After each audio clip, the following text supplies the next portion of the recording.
The morning sun barely rose when Aduni stepped out of her mother's small mud house. The air was thick with the scent of wet earth, the result of last night's brief rainfall. She adjusted the faded wrapper around her waist and picked up the wooden tray that carried her small goods, roasted groundnuts, fried plantains, and a few bottles of palm oil. It was not much, but it was what kept her and her mother alive. Her mother's weak voice called from inside, "Aduni, my child, don't forget to buy my medicine when you return." "I won't, Mama," she replied, forcing a smile. She tried to sound cheerful, but her heart was heavy.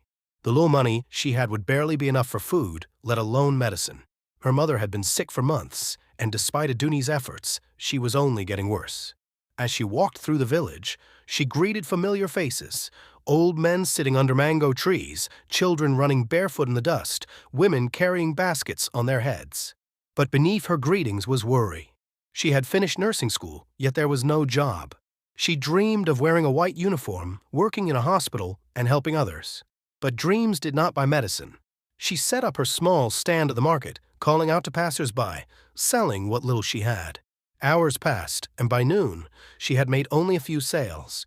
Just as she was about to pack up, she felt something brush against her ankle. A dog, a thin, scruffy-looking thing with brown fur and sharp, watchful eyes. It stood close, staring at her. "Go away," she said, waving her hand. The dog did not move. She threw a piece of fried plantain at it, thinking it was hungry. But the dog ignored the food and just kept staring. Aduni frowned. She had never seen this dog before. Stray dogs usually roamed in packs, fighting over scraps. But this one was alone. It felt different. Shaking her head, she gathered her things and started walking home. That was when she noticed something strange. The dog was following her. She stopped. The dog stopped. She took a step forward. The dog did the same. Her heart began to race. "Go," she shouted, clapping her hands. The dog just tilted its head, as if confused. She picked up a small stone and threw it near its feet, not to hurt it, just to scare it away. The stone landed with a soft thud, but the dog didn't even flinch. Aduni quickened her pace, her heart beating faster. By the time she reached home, she turned back, expecting the dog to be gone. But there it was, sitting, watching, waiting. That night, Aduni couldn't sleep. She lay on the thin mat beside her mother, listening to her weak breathing. Now and then her mother coughed, a dry, painful sound. Aduni sighed and turned towards a window. And that was when she saw them, two glowing eyes staring in from the darkness. The dog. A chill ran down her spine. Why was it still here? What did it want? If only she knew. If only she knew why the dog kept following her. The next morning, as the first rays of sunlight stretched over the village, Aduni stepped out of the house with a broom in hand. She yawned, stretching her tired limbs before starting her daily chores. The cool air carried the scent of damp earth, and somewhere in the distance a rooster crowed. But as she swept the compound, her eyes caught something by the door. The dog. It was still there. It sat with its head low, ears drooped, and eyes filled with something that looked like sorrow. Then, to Aduni's shock, the dog let out a soft, pitiful whine, almost as if it were crying. Her heart softened. Yesterday, she had been afraid. But now, seeing the animal like this, something inside her stirred, pity, curiosity, or perhaps something deeper she couldn't quite name. She went inside, broke a piece of leftover yam, and brought it out. Kneeling, she placed the food in front of the dog. "Here, eat something," she said gently. The dog did not move. It only raised its head and looked at her with those deep, knowing eyes. Aduni hesitated, then reached out slowly, trying to pat its head. But the dog took a step back, its gaze fixed on her as if it were trying to tell her something. "Aduni, who are you talking to?" She turned to see her mother standing at the doorway, her thin frame wrapped in a faded wrapper. Her mother's eyes squinted in the morning light, looking at the dog. "It's that dog again, Mama," Aduni said. "It has been following me since yesterday." Her mother frowned, coughing lightly into her palm. "A stray?" "I don't know," Aduni admitted. "But it won't eat. It just keeps looking at me like it wants something." Her mother sighed. "Be careful, my child. Dogs don't follow people for no reason."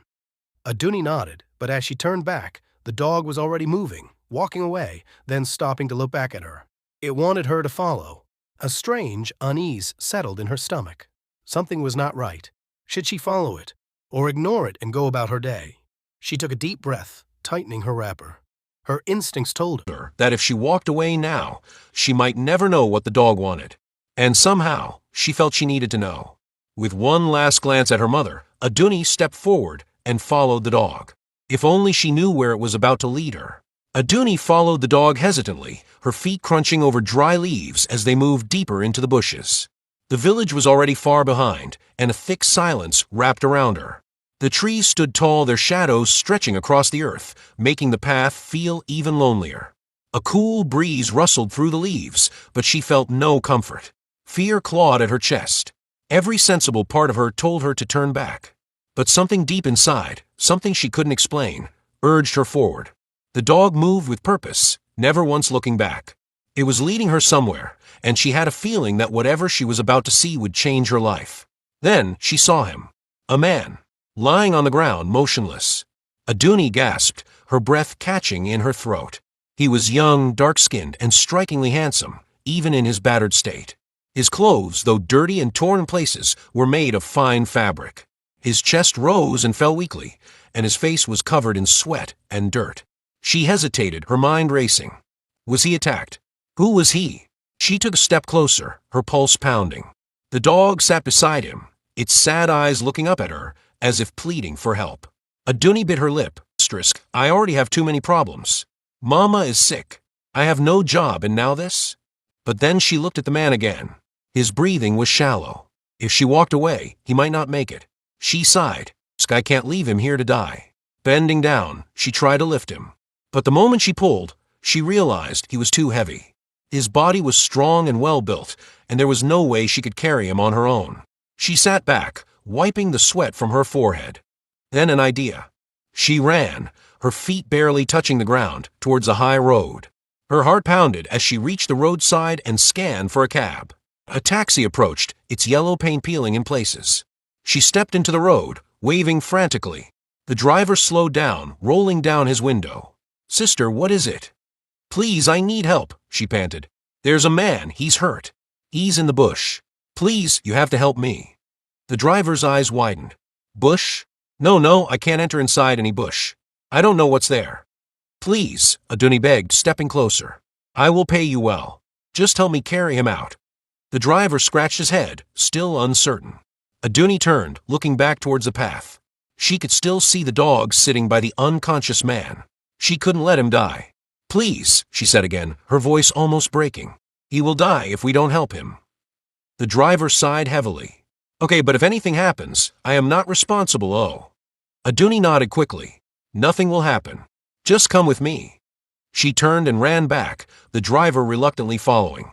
The dog stood up as they approached, wagging its tail. Maybe that's why it was following me. It needed me to save its owner. Before Ricky Jones found himself lying unconscious in the bushes, before Owumi followed a mysterious dog to save his life, Ricky had been a man who had everything. Wealth, power, a beautiful fiancée. He was one of the most eligible bachelors in the country, a billionaire businessman known for his intelligence, charm, and influence. His face was always in the headlines, whether for his successful companies or his high-profile relationship with Patricia, the stunning, elegant woman who had captured his heart. But there was one thing Patricia never captured, his dog's heart. It all started years ago when Ricky found a tiny, shivering puppy on the streets. The poor thing was soaked from rain, barely breathing. Something about the puppy's weak cries pulled at Ricky's heart. He bent down, scooped it up, and took it home. After searching for an owner and finding none, Ricky decided to adopt him. He named him Jimmy. From that moment, Jimmy became more than just a pet, he was family. Wherever Ricky went, Jimmy was there. They developed an unbreakable bond. When Ricky had a rough day, Jimmy would lay his head on Ricky's lap, comforting him in silence. When Ricky was happy, Jimmy wagged his tail excitedly, jumping around like a little child. But there was one problem. Patricia hated the dog. She wrinkled her nose whenever Jimmy came near. "That thing is always shedding fur everywhere," she would say. "It's dirty, Ricky." Jimmy, in turn, didn't like Patricia either. He growled when she got too close, barked when she touched Ricky too much, and refused to let her near his little bed.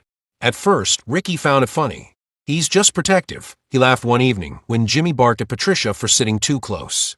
But Patricia was not amused. "I don't like this dog, Ricky," she said firmly. "So?" Ricky raised an eyebrow. "You don't have to like him." Well, I don't, she snapped. And I won't live in the same house with an animal. Either the dog goes or I do. Ricky sighed. He loved Patricia. He had already bought her an expensive diamond ring. Their wedding was in a few months. But Jimmy was his best friend. He tried to convince her. He's harmless, Patricia. He's part of my life. But she wasn't listening. I won't marry a man who chooses a dog over me, she said, her voice cold.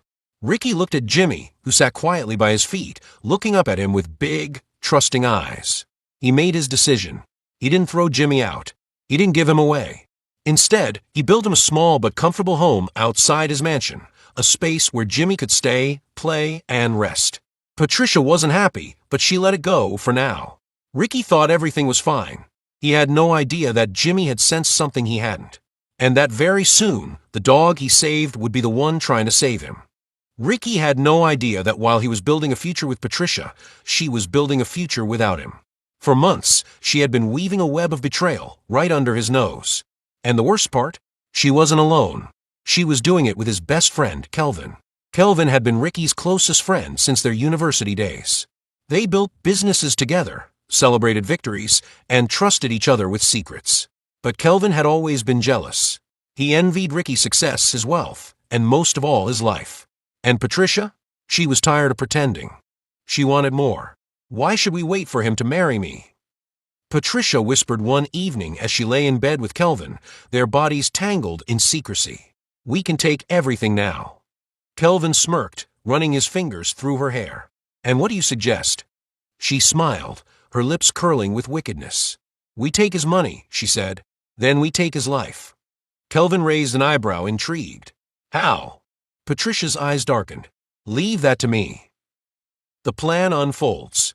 Over the next few weeks, Patricia played her role perfectly. She acted sweet, loving, and devoted. She spoke of wedding plans, of their future, of happiness. Ricky had no idea that at the same time, she was helping Kelvin hack into his business accounts, slowly draining money into a secret offshore account. It was perfect. But there was one problem. Jimmy, the dog, watched Patricia. Every time she whispered on the phone or met Kelvin in secret, Jimmy was there, his sharp eyes fixed on her like he knew. And he did. Jimmy started growling whenever Patricia got too close to Ricky. He barked when Kelvin visited, sensing something off. He even tried to bite Patricia once, earning himself a hard slap across the face. You better get rid of that dog, Patricia hissed at Kelvin. He's watching us. Kelvin chuckled. It's a dog, not a detective. But Patricia wasn't laughing. She had a feeling Jimmy was going to ruin everything. So she decided to act fast. One evening, Patricia called Ricky, her voice trembling. Baby, I think my car broke down. I'm stranded on the old bridge road. Ricky, being the caring fiancé he was, didn't hesitate. Stay there. I'm coming. He grabbed his car keys and whistled for Jimmy to follow. But just as they reached the door, Patricia called again. Don't bring that dog, she said quickly. It might scare me in the dark. Ricky hesitated. Jimmy growled, his ears perking up as if sensing danger. But Ricky sighed. I'll be back soon, he told the dog before locking the door behind him. Jimmy barked loudly as Ricky drove away, pacing anxiously in the compound. Something was wrong. Ricky arrived at the bridge road, but Patricia's car wasn't there. The place was eerily quiet. Dark trees lined the empty road, and the only sound was the rustling of leaves in the wind. Then, a sudden movement. Before Ricky could react, something hard crashed against the back of his head. Pain exploded in his skull as he collapsed onto the ground. His vision blurred, and he barely made out the figures stepping out of the shadows. Patricia, Kelvin, and two masked men. His breath caught in his throat. No, this isn't real. Sorry, babe. Patricia's voice was sickeningly sweet as she crouched beside him. But you have something I want. Ricky tried to move, but his body was weak. Blood dripped down his face, soaking into the ground. Kelvin laughed, standing over him. All these years, you thought we were friends. He shook his head. You were just a fool with too much money. Ricky's head spun. His best friend? His fiancée? Patricia leaned closer, her perfume filling his nose. You should have gotten rid of that stupid dog, she whispered. Maybe then, you would have seen this coming. Darkness swallowed him whole. As Ricky's vision faded, the last thing he saw was Patricia's cold smile and Kelvin's mocking laughter. His world went dark, but this wasn't the end. Someone was still out there watching. Someone who wasn't ready to let him die. Type part 2 in the comments if you want to see how this story unfolds into a gripping tale of fate, love, and revenge. Subscribe now. Ricky didn't know how long he was unconscious, but when he woke up, he was in the trunk of a moving car. His hands were tied, his head pounding. He could hear Kelvin and Patricia talking in the front. "Where are we dumping him?" Kelvin asked. "There's a forest up ahead," Patricia said. "No one will ever find him." Ricky's pulse quickened. "I can't die like this." He struggled against the ropes, his mind racing. He had to escape. Now. Suddenly, the car hit a pothole, and the trunk popped open just a little. Ricky didn't think. He pushed with everything he had, rolling out of the trunk and into the darkness of the road. Pain shot through his body as he hit the ground hard. The car screeched to a stop. "Shit, he's getting away." Patricia screamed. But Ricky was already running. He didn't know where he was going, he just ran. The forest swallowed him whole, the thick branches scratching his skin. He could hear them chasing him. He had to hide. Somewhere in the distance, a branch snapped. Then gunshots. Something hot tore through his shoulder, sending him tumbling down a slope. He hit the ground hard, his body limp, his vision darkening again. Back home, Jimmy was restless. He paced. He barked. He scratched at the door. Something was wrong. And then he ran. The dog sprinted through the village, his sharp nose following Ricky's scent. He ran past houses, past roads, past streams, until he reached the forest. And there, lying unconscious on the ground, was the man who had saved him as a puppy. Jimmy whimpered, licking Ricky's face. When he didn't move, the dog did the only thing it could do. It ran for help. That was how Owumi found him. That was how everything began. And that was how Ricky Jones' story was far from over. The taxi jerked to a stop in front of the small village hospital. Owumi and the driver worked together to pull Ricky out of the back seat, his body still limp, his breathing shallow. "Are you sure this man isn't a criminal?" the taxi driver muttered as they struggled to carry him inside. Owumi shot him a sharp look. "I don't know who he is, but I can't let him die." The driver sighed and shook his head. "That's your business, O. Just remember to pay me my fare." Inside, the nurses rushed to attend to Ricky, lifting him onto a stretcher. "Who is he?" one of them asked. I don't know," Owumi admitted. "I just found him in the bushes." "Then who will sign for his treatment? We need a deposit." Owumi's stomach tightened. She barely had enough money for her own problems, let alone to pay hospital bills for a stranger. But as she glanced at Ricky's face, so pale and lifeless, she knew she couldn't just walk away. Then she remembered. The gold. He still had his expensive wristwatch and thick gold chains on him. If he had been robbed, surely those would have been taken. She slipped off the gold wristwatch and handed it to the taxi driver. "Here. This should cover the fare." His eyes widened in surprise, but he didn't argue. He nodded, taking the watch and walking away. Then she turned back to the nurse. "I'll use his jewelry to pay the deposit." The nurse hesitated but eventually nodded. "Fine, but you'll have to sign for him. If anything happens, it's on you." Owumi swallowed hard. She didn't know this man. She didn't even know if he would survive. But something deep inside her told her that she was doing the right thing. She watched as the doctors worked on him, attaching drips and dressing his wounds. Jimmy, the loyal dog, sat quietly beside her, his eyes never leaving Ricky. Days passed. Owumi didn't abandon Ricky. She had her own struggles, her sick mother, her lack of a proper job, her own uncertain future. Yet, every day, she found herself returning to the hospital.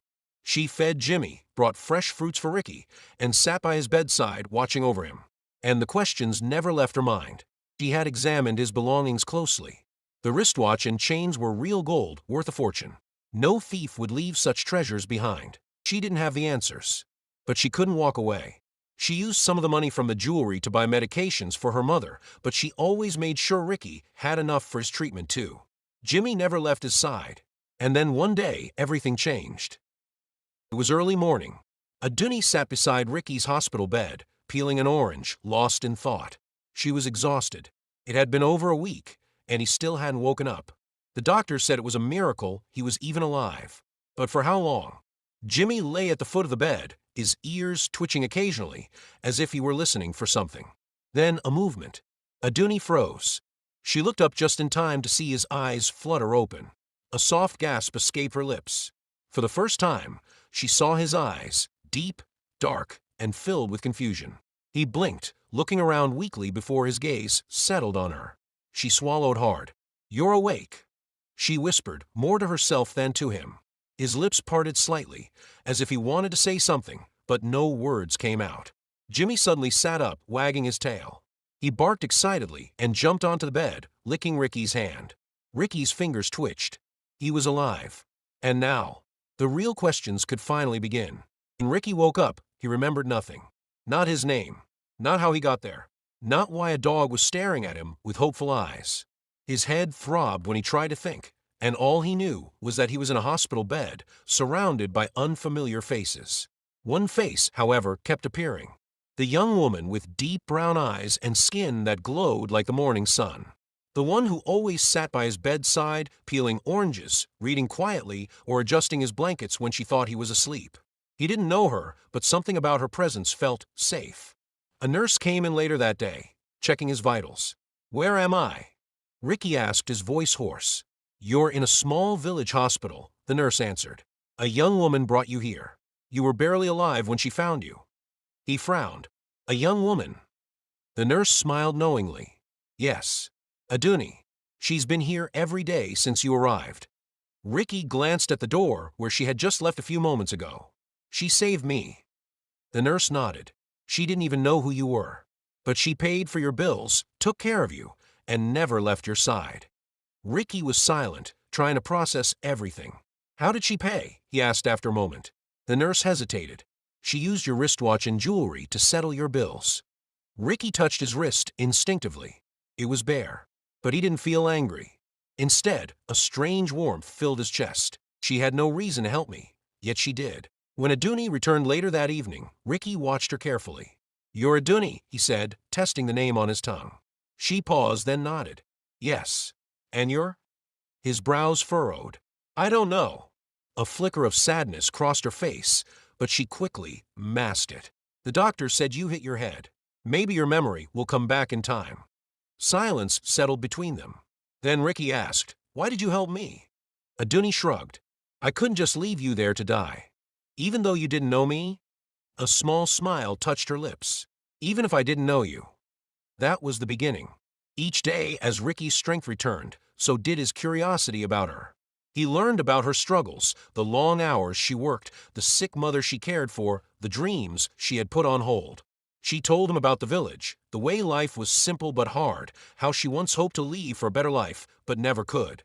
And in return, he told her the little he knew, which wasn't much.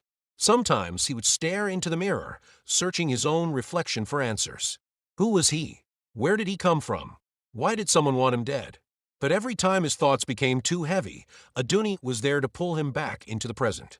They talked. They laughed. They walked outside together when he was strong enough. And one day, something changed. It was a quiet afternoon when Ricky caught himself staring. Aduni was seated by the hospital window, braiding her hair absent-mindedly, lost in thought. The sunlight kissed her skin, making her look almost golden. And in that moment, Ricky felt something stir inside him. He found himself watching her smile, noticing the way her dimples appeared when she laughed, the way her eyes lit up when she talked about things she loved. He didn't know who he was, but he knew he wanted to be around her. "Aduni," he said one evening as they walked outside together. He hesitated, then smiled. "Thank you." She raised an eyebrow. "For what?" "For everything," he said simply. A faint blush colored her cheeks, but she quickly looked away. "It's nothing," she mumbled. But it wasn't nothing. It was everything. The days turned into weeks. Ricky grew stronger.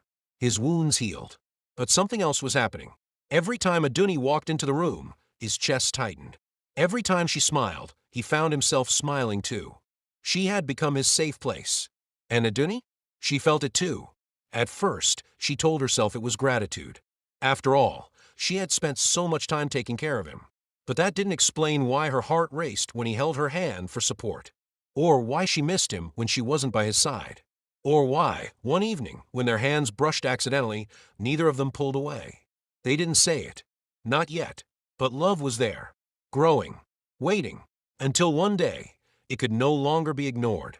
One cool evening, as the sun dipped behind the hills, Ricky and Aduni sat on a wooden bench outside the hospital.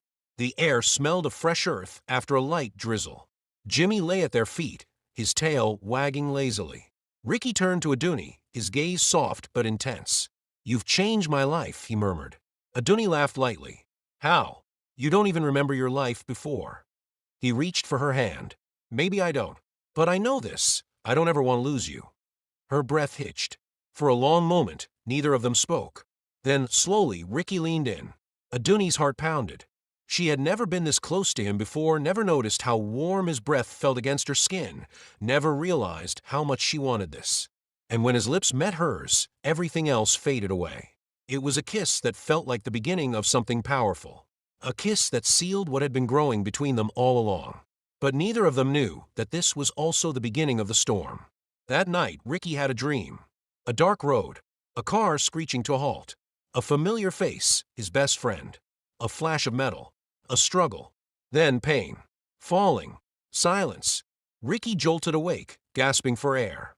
His heart pounded violently as the memories flooded back. He was Ricky Jones, a billionaire, engaged to Patricia, betrayed by Patricia, and the dog, Jimmy. He turned his head, and there was Jimmy, watching him with knowing eyes. "It was you." Ricky whispered, realization crashing over him. Jimmy had saved him. The dog had led Aduni to him. And now, Ricky remembered everything. His blood boiled as the betrayal became clear. Patricia and his best friend had tried to kill him. They left him for dead, thinking he would never come back. But he had survived. And now, he was going to take back everything. The next morning, Ricky sat up in bed, his energy different. He was no longer the lost, confused man Aduni had found in the bushes. He was Ricky Jones, the billionaire they thought was dead. Aduni noticed immediately. "You remember," she said quietly. He nodded. "I remember everything." A strange fear crossed her face. "So what happens now?" Ricky reached for her hand. "I go back. I take back my life. I make them pay for what they did to me. And me." Aduni's voice was barely a whisper. He cupped her face gently. "You're coming with me. I'm not leaving you behind." Her eyes searched his, uncertain. "But your world is different from mine, Ricky. What if?" He silenced her with another kiss. "No what ifs. I love you, Aduni, and I'm taking you with me." Aduni's heart ached. She had spent her life struggling, barely surviving. And now this man, whom she had saved, was offering her a future she never dreamed possible. But what awaited them in his world? And would Patricia and his best friend let him take back his life so easily? Ricky didn't waste time. He knew Patricia and Kelvin would try to fight back, so he had to strike first. He didn't have direct evidence of their betrayal, but he had one powerful weapon: surprise. He walked into his company with confidence, the police right behind him. As he entered the CEO's office, Patricia and Kelvin were celebrating their supposed victory, laughing over glasses of wine. The moment Patricia saw Ricky, her face lost all color. Kelvin choked on his drink. "No, this can't be possible," he stammered. Ricky stepped forward, his voice deadly calm. "Surprised to see me, Kelvin?" Kelvin glanced at Patricia, panic in his eyes. "Ricky, listen, we thought that I was dead." Ricky interrupted, his gaze cold. "That's exactly what you wanted, wasn't it?" Patricia's lips trembled. "Ricky, baby, don't you dare call me that." His voice was sharp, cutting through the air. "You stood by while your real lover tried to kill me." Kelvin's mask of calm cracked. "Ricky, this is a misunderstanding." "Misunderstanding?" Ricky scoffed. He turned to the police officers. "These are the people who left me for dead in the woods. I want them arrested. Now." The officers stepped forward. Kelvin lunged for the door, but two policemen grabbed him. "You can't do this to me, Ricky." Kelvin shouted, struggling. "We were best friends." "Best friends don't stab each other in the back," Ricky said coldly. Patricia, now crying, grabbed Ricky's arm. "Ricky, please. I loved you. It was him. He made me do it." Ricky pulled his arm away in disgust. "You never loved me. You loved my money." The officers slapped handcuffs on both of them. As Patricia and Kelvin were dragged away, Ricky stood there breathing deeply. It was over. For the first time in weeks, he felt free. Patricia and Kelvin out of his life, Ricky focused on the one person who truly mattered, Aduni. He knew he couldn't let her go. One evening, as they walked through the city, Ricky held Aduni's hand tightly. "Aduni," he said, stopping in front of a beautiful restaurant, decorated with soft glowing lights. She looked up at him, curious. "What is it?" He took a deep breath, then slowly got down on one knee. Aduni's eyes widened. "Ricky," she whispered. "Aduni, you saved me when I was nothing but stranger. You gave me kindness when the world betrayed me. I don't know what I did to deserve you, but I don't want to spend another day without you." He pulled out a beautiful diamond ring. "Will you marry me?" Tears filled Aduni's eyes. She covered her mouth with her hands, overwhelmed. "Yes," she finally whispered. Then louder, "Yes." Ricky slipped the ring onto her finger, and before she could say another word, he pulled her into a deep, loving kiss. Jimmy barked happily beside them, wagging his tail. Not long after, Ricky arranged for Aduni's mother to come live with them in the city. She was given the best medical care, and for the first time in years, she smiled without pain. Ricky, Aduni, and Jimmy moved into a beautiful home together. Aduni no longer had to struggle. She opened a small health clinic, fulfilling her dream of helping others. And Ricky? He had everything he ever wanted. A woman who loved him for who he was. A loyal dog who would save his life. And a future brighter than he ever imagined. As he sat on the balcony one evening, watching the sunset with Aduni in his arms, he whispered, "If only you knew why Jimmy kept following you that day." Aduni smiled, resting her head on his shoulder. "I think I do now." And with that, they laughed, holding each other close, a love story that began with a dog, and they lived happily ever after. If you enjoyed this story, I'm certain you'll enjoy the next one showing on your screen right now. Please click on the thumbnail to watch the next story. I'd appreciate your support. Like this video, share it with your family and friends, and subscribe to my channel. See you in my next story. Bye.